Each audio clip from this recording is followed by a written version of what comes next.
Welcome into the Autzen Audibles podcast. Matt Prehm, Erik, Skopil on the show. Some breaking news has hit. Like we said on the show last time, we were going to wait until it happened. It's now here. Dante Moore has made his decision on what his future will be in 2026. Will it be the NFL draft, or will he come back to school? He announced live on Sports Center, 11:30 a.m. Pacific time, just before the deadline for early entries to declare for the NFL draft, that he's coming back. He is not going to the NFL. He's returning to Oregon in 2026. He did say it's going to be for one more year is what the words that he used, which suggests next season, and then probably as it should be, will be his last. But boy, does it set up a massive bit of news for a run that for Oregon that, quite frankly, at the beginning of the year or maybe midway through the year, Erik, if we said Dante Moore's back, Amari Washington's back, Barry Alexander is back, Mateo Uyungale is back, Tony Tuioti is back, and all you lose from an early NFL entry standpoint is Dylan Thieneman and Kenyon Sadiq. This feels as close to as best possible case scenario. And most importantly, Dante Moore is probably the one guy that keeps the window open, truly wide open, for a national championship opportunity next season. And he's going to have to obviously play much, much better than he did on the big stage this year. I mean, I'm really excited by this news. I think this suggests Oregon will be, like you said, Matt, right in the national championship window. He gave up a ton of money. Matt has some data that we'll talk about later on in the show here that suggests he had an option to do something that would have made him a ton of money. Let's just do it now. Like it doesn't take much time, but Dante Moore passed on being the number 2 pick in the draft. More than likely, Fernando Mendoza is the projected number 1 pick. Last year's number 2 pick, Travis Hunter, made $46.65 million fully guaranteed. And with that number projected to go up this year, it's safe to say Dante Moore passed on $50 million to come back to Oregon. It's a lot of money. And we know he's going to be taken care of here. And we know Oregon is going to foot the bill pretty well. We also know it's not that many zeros behind the dollar sign. And I guess just my point, kind of where I was going to go, was I think if you're an Oregon fan, this hits you at such a weird time where you're still kind of in, I guess, just kind of coming to terms with how 25 ended. The Dante Moore impact on that final game where he throws a pick six the very first play. He has 2 other fumbles he loses in the first half of that game. That game unravels, and the quarterback had a pretty big part to do with it. So I understand there are going to be Oregon fans that are maybe not as excited about this as they would have been if we took the clocks back to January 1st. Oregon has just advanced from the Orange Bowl to the semifinals. I understand it's going to hit people in kind of a weird spot, but I also say, think of the highs of Dante Moore. And I understand they didn't come against the best teams, but we know what he can do, and we know what the ceiling looks like. We know how he can fit the ball into a tight window. How many Oregon quarterbacks could have made that throw to Malik Benson against Iowa, right? How many quarterbacks have had the same kind of touch on the deep ball that we've seen on some of those throws to Benson and other players? How many players seemingly have the trust of all of these guys on offense, these really talented skill players that, we'll see what Evan Stewart is going to do, but he was basically telling me, if Dante comes back, I'm very interested in coming back as well. So this is a big win, even though I understand it comes on the heels of a really bad loss. And we'll see what this team ends up looking like as they finish out kind of the transfer portal. There's going to be some players that need to be added. Clearly, there's been quite a few, nearly 36 departures now as of this recording on Wednesday.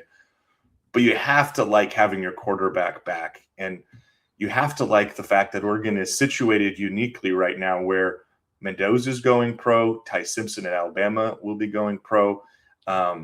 The quarterback at Ole Miss, Trinidad Chambliss, wants to come back, but he may not come back. Those are the other top quarterbacks from a draft class perspective.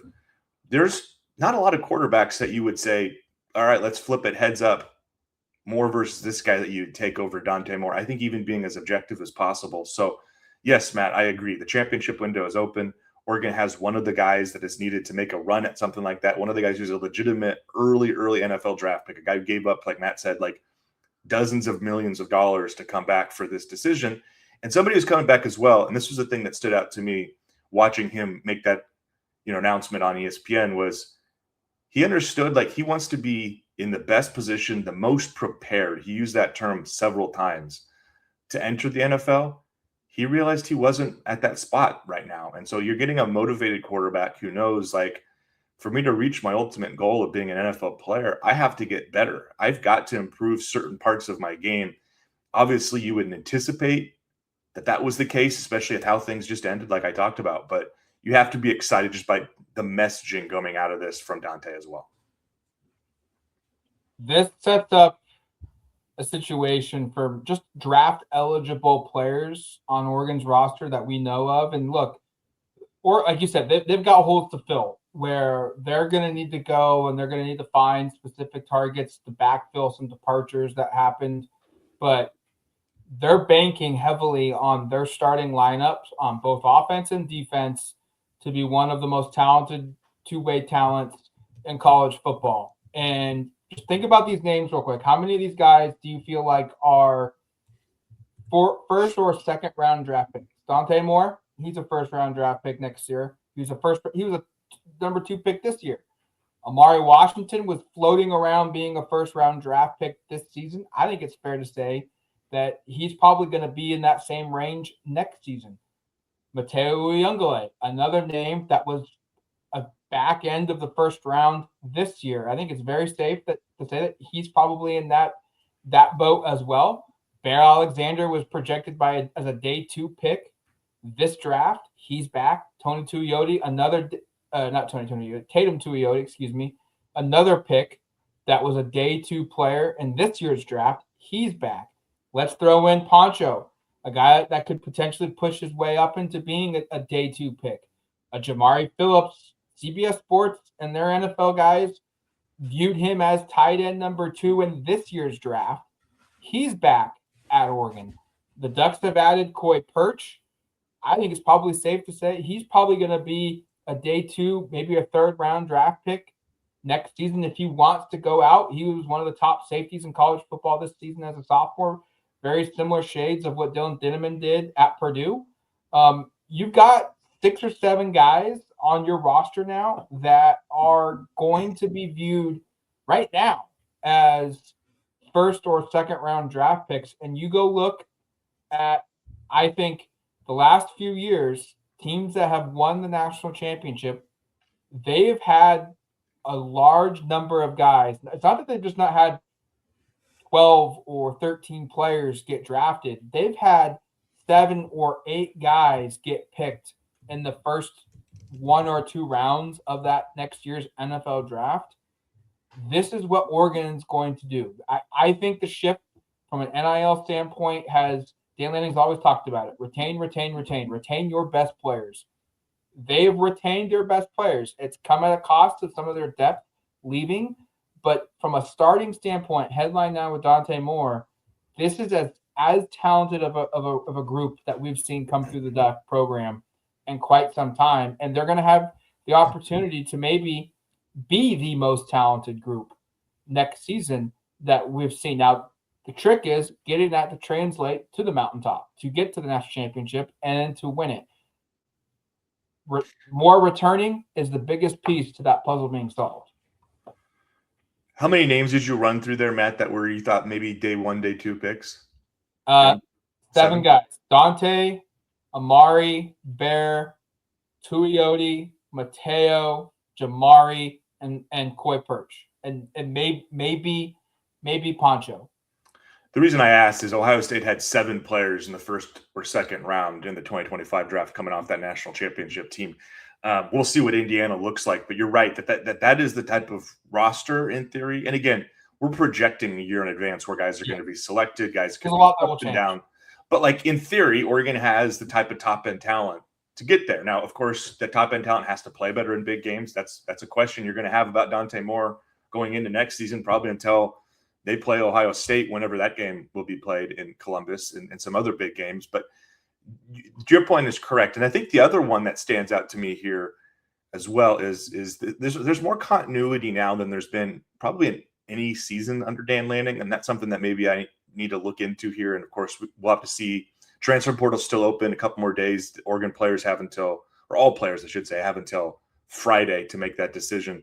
It's possible some players that are starters leave. I would be surprised. I think that would be unexpected because so far that hasn't been the case. But currently, 8 of 11 defensive starters are back. You lose Thieneman, you lose Betcher, and you lose Jaden Kennedy. 3 really good players, but you still have 8 players back.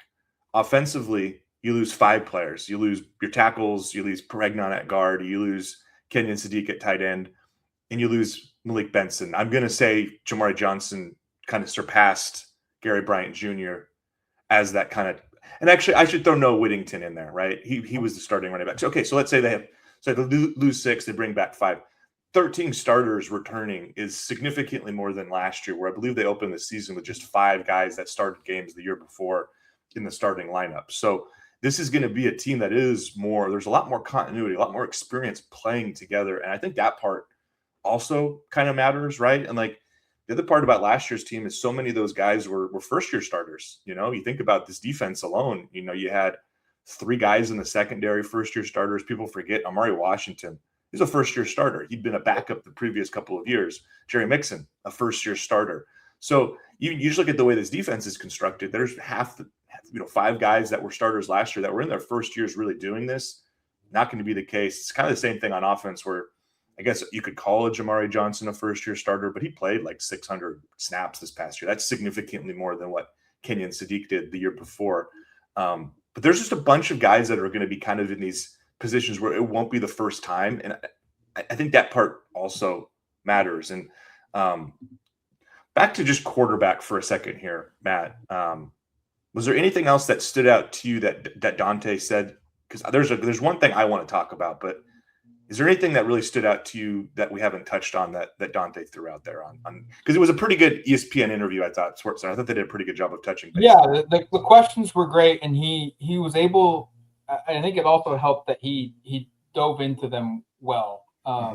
He didn't just sit and give very short answers. But I go back to multiple times. You brought it up earlier. Just being prepared, and wanting to be wanting to have the best foot forward. And I felt like when he talked about my whole life in his opening statement, I've just been about being as prepared as I can be for any situation I can go into. When he said that, I think he's coming back because the way the Indiana game ended, the way he said after the first Indiana game, he felt like he saw ghosts. That's NFL scouts are going to dissect that a billion times. And so I feel like I go back to just him saying, I want to feel the most prepared and do what's best for my situation, especially as a quarterback. He's talked about how young he is. We've talked about before here on the podcast how NFL teams really like guys that have like 30 starts or more at the collegiate level. He'll hit that number next season, opposed to guys that have like 20 or less. And I just go back to what just very mature decision. You go on social media too, and a bunch of NFL like mock draft, NFL analysts, draft guys are all saying the same thing. Like really mature decision, really good decision. Like it.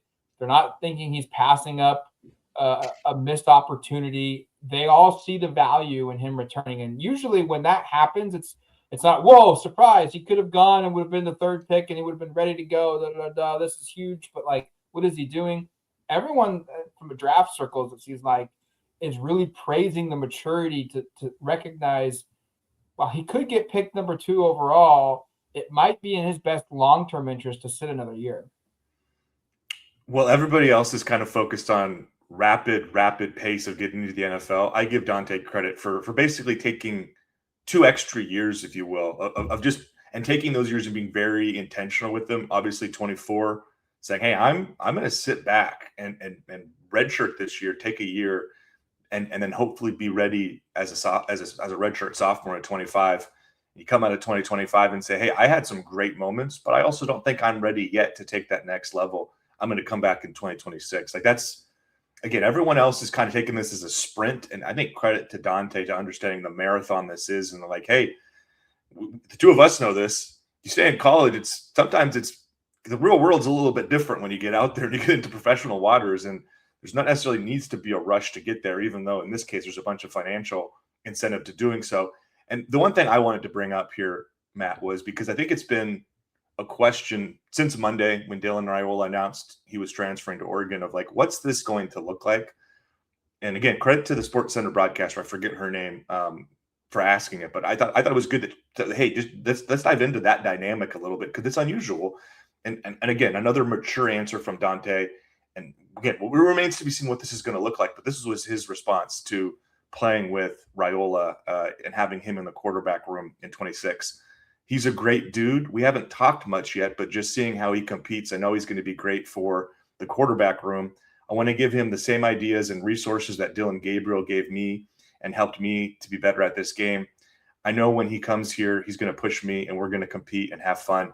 I'm going to be able to see him. Or I'm sorry, I'm glad to be able to see him. So that dynamic is going to be fascinating, Matt. And I just posted a little brief story about this particular dynamic, but it's unusual in the portal era to have not only two 5-star quarterbacks, but two that have starting experience. And in fact, Dylan Raiola, and Dante Moore, like Dylan Raiola has more starts than Dante Moore in college. Yeah.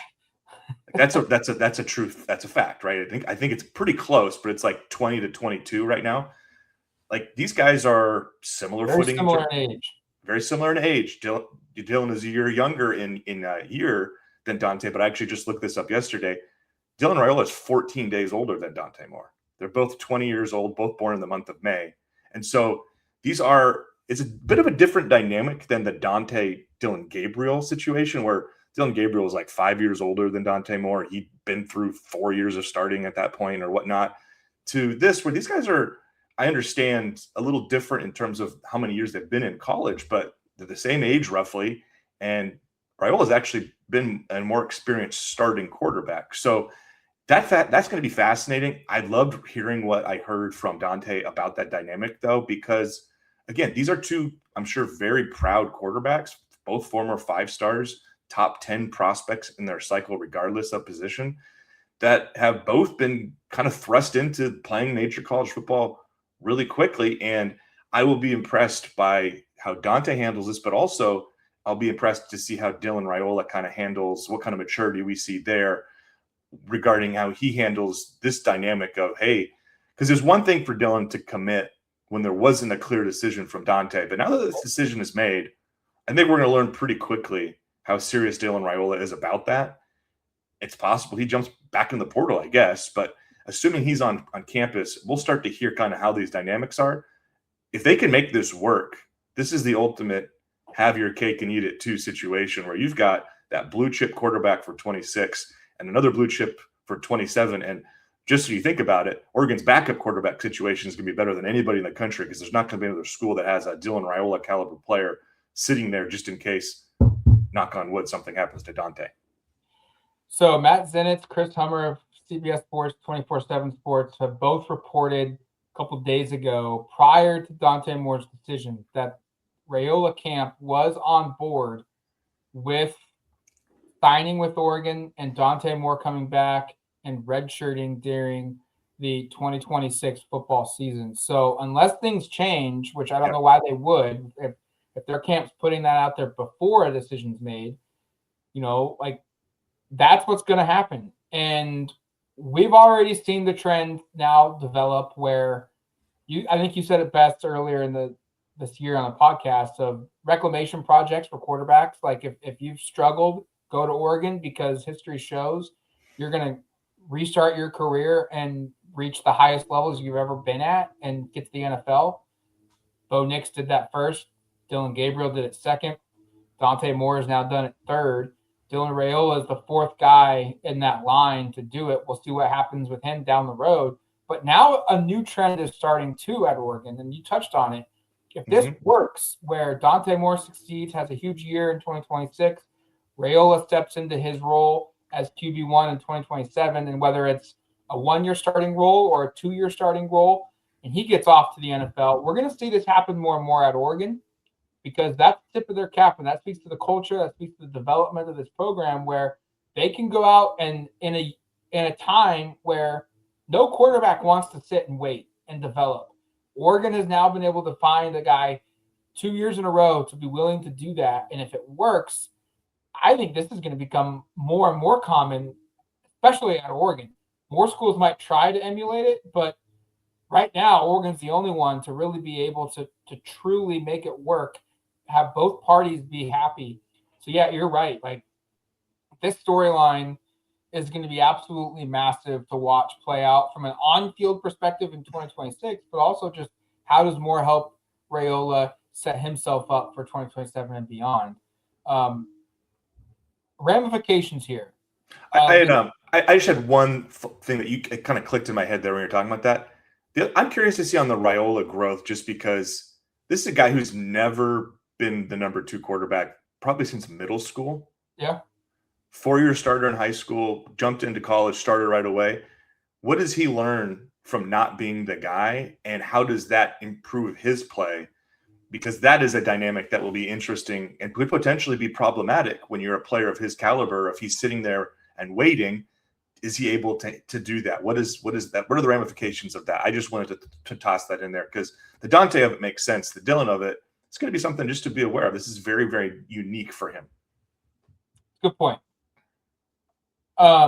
Ramifications. Obviously, the on-field stuff for Oregon, it's huge. It probably, if there's guys that were on the fence on the roster about how good are we going to be, should I really stay here, that probably all gets answered. That's all done and there. We don't need to dive into that too much. Portal, though, I think this opens up the door even more. It was already a wide open entryway, a runway to get guys. I think it's going to be even wider now for top talent to want to come to Oregon because they know Dante Moore is back. The offense is going to be elite. The defense is special already with the guys coming back. And in particular, there's not a lot of holes to fill, but there are a couple. And in particular, maybe the guy that's going to be the top player in the transfer portal in its entirety whenever it closes and we find out the last names that enter and we do the rankings and all of that. Jordan Seaton, offensive tackle, sophomore, played 2 years at Colorado. He's currently the 4th highest ranked recruit in the transfer portal. He is viewed as a transfer portal 5-star. Oregon is going to have interest. They should have interest. He was really close to coming to Oregon before he signed with the Buffalo following the 2024 recruiting class signing day period.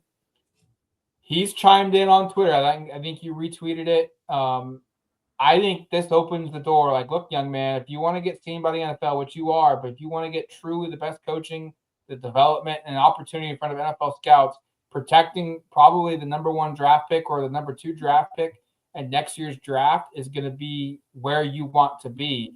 That's going to be fascinating to watch if Jordan Seaton all of a sudden later this week makes it on campus. Yeah, Seaton tweeted here about an hour after Dante Moore came back? ? I'm going to guess when he's alerted that, yes, that is what took place. That may impact his decision-making process. And, Seaton's a really, that's a first-round physical presence and just the body type and the way he carries it. That's all there. The play at Colorado was up and down. Some of that is going to have to be, hey, Colorado's not a great football team, probably not going to get the best out of every player every game. But this is a unique opportunity here at a position at tackle where, hey, Oregon loses both of its starting guys. We've seen them add one transfer player and Michael Bennett from Yale earlier this week, but it wouldn't surprise us at all to see them get very, very serious here. I know there are people that really appreciate and value development behind the scenes, like a Fox Crater. If Seaton comes here, Crater's not starting. No, right? That's just not happening. He's the player you have to go after, and you just tell Fox Crater, look, man, we really love you, we like you, we think you still have a future here, but this guy is infinitely better than anyone we could have brought in, and we had to go after him. You're going to scramble some eggs, is my point, and that's unfortunate. But this is the reality when you have this window like Oregon has, where it's all hands on deck. You got to get anybody and everybody you can that can help you win a national championship. And Seton would certainly advance that quest without question ahead of what they have right now. I mean, 2 years of starting experience at Colorado. Oregon doesn't have a tackle on the roster who started more than one game in Crater and Janoris Wilson. They need to elevate that spot. I think it was disappointing how Dante played in the playoffs. I think it was disappointing how both tackles played, especially in the last 2 games of the playoffs. They had some great moments, but I think we'll look back at Isaiah World's time and Alex Harkey's time and be kind of like, man, it just wasn't quite what we thought it was going to be. There were some really high moments. I always go back to that Iowa game, a game which Harkey, I guess, didn't play. It's kind of like that banner moment. But there was also some moments where you're just kind of bummed out, and you need to elevate that tackle position to maximize this window. Oregon is loaded on offense, absolutely loaded right now. If you just go and look at that position, we talked about quarterback already, 2 of the best passers in the country on this roster. Running back, when Jordan Davison is healthy, they'll throw in De'Ara Hill, Tredarian Ball. They probably need to go find maybe a portal ad there to fill that out. Maybe they won't. Receiver, when they get all these players on campus, and healthy, and we'll see what happens with Evan Stewart. They almost have too many mouths to feed, and that's a good problem because they have so many guys. We mentioned Jamari Johnson. You talk about the interior there with Poncho, was a Remington Trophy finalist this year. He's going to be one of the best centers in the country. They are loaded on offense with the exception of tackle and guard to a certain extent. I think there's questions at guard too, but guard and tackle are that's where you have questions on offense. And if you can get a Seton, cross one of those off the list, and you set yourself up here to be legitimately one of those teams. I think they're already there, but just even further up this list. I know Oregon fans are going to be frustrated hearing us talk about national championships when the last 2 years they were in quote unquote position and got embarrassed on a national stage. There's no reason, again, I said it before, I don't buy into curses. There's no reason Oregon can't do it next year, even though it didn't look real good at all towards the end of this one. I think that's all I've got on this, except for we should dive into maybe some of those comments we got from Duck fans on social media, unless you've got anything left to dive into. No, let's hit those real fast here. Okay. We'll just rapid fire these and respond as we go. Massive win if he improves anywhere like Bo Nix did under Dan Lanning from 1 to 2. I'm excited. Plus, having him to mentor Raiola for a year and to prep him and maybe Akili Smith Jr. for a starting role after would be huge. I agree. There's long-term kind of benefits here. I'm happy somebody brought up the Bo Nix kind of development from 1 to 2 because Dante's stats in year 1 are pretty similar to Bo's in year 1, actually, if you go and look at those. What Bo did in year 2 is hands down the best passing season in school history. I'm not saying that's going to be Dante, but could that trajectory happen? That'd be huge. Huge from so many standpoints. We get a more mature, better version of Dante Moore in 2026 to lead the stacked roster. Also gives the staff a year to work with and assess Raiola and see if he's the one to lead in 27, but doesn't lock us in. Great day for the program. With Dante and Dylan both being on the roster and both having experience, could Dan and company play both quarterbacks in games? Only in blowout situations. Yeah, they're not splitting between these two guys. Dante didn't turn down $50 million at the next level to be in a shared quarterback room with Dylan Raiola. Again, great backup situation, but this is going to be Dante's job. There's no question, right? What are your thoughts on how Dante coming back and Raiola transferring affect the quarterbacks we signed in December? I don't think it impacts Bryson Beaver at all. I don't know why it would. Bryson didn't anticipate he'd come in and start right away. I don't think he probably expected he'd be the starter in 27 either. So, don't anticipate there's any impact there. And then here's another one here from – oh, never mind. That's someone threw an Autzen Audibles future podcast question in there. So there's just one more. If Moore goes now – sorry, this is out of order. I apologize for bad podcasting here. Somebody threw like 3 different posts in a row here. Okay, I'll just read this one from Thomas. I think it's smart play, even though if he declared he'd be QB2. The games against Indiana, Texas Tech, and Iowa showed he's not finished NFL product and needs more time. Luckily for Dan and fans, he is already excellent against everyone that didn't have a top 10 FP plus defense.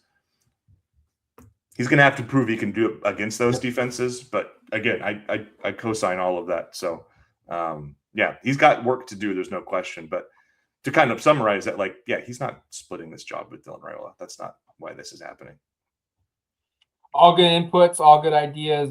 It's a big day for the Oregon football program. It's a big day for Dante Moore himself. And we've got more coverage of it on DuckTerritory.com with his decision and others as well on the site. So make sure to go check that out. But until the next one, you've been listening to the Autzen Audibles podcast. Talk to you later, folks.